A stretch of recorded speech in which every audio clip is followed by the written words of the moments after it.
আজকের যে ঘটনাবলী বাংলাদেশের ধর্ষণ নিপীড়নের যে ঘটনাবলী বাংলাদেশে ঘটছে তার পিছনের মূল কারণটা আসলে কি? মূল কারণটা কিন্তু রাজনীতি।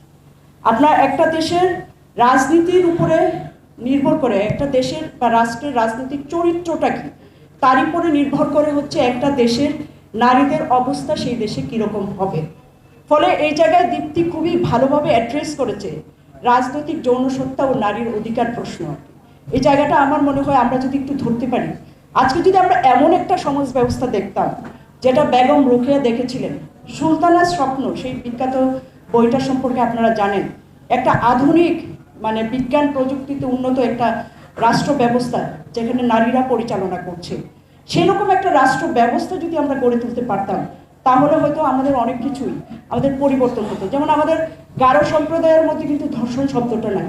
গারোরা যখন বাঙালিদের সাথে মিশলো তখন কিন্তু ধর্ষণ শব্দটার সাথে পরিচিত হলো, কারণ তখন তারা ধর্ষণ নিপীড়নের সম্মুখীন হইল, মুখোমুখি হলো। ফলে হচ্ছে এই ধরনের একটা ব্যবস্থা যদি আমরা আমাদের রাষ্ট্র পরিবর্তনের ক্ষেত্রে করতে পারতাম তাহলে আমরা অনেক শব্দ, অনেক ঘটনা, অনেক কিছুর সাথে আমরা সম্মুখীন আজকে হতাম না।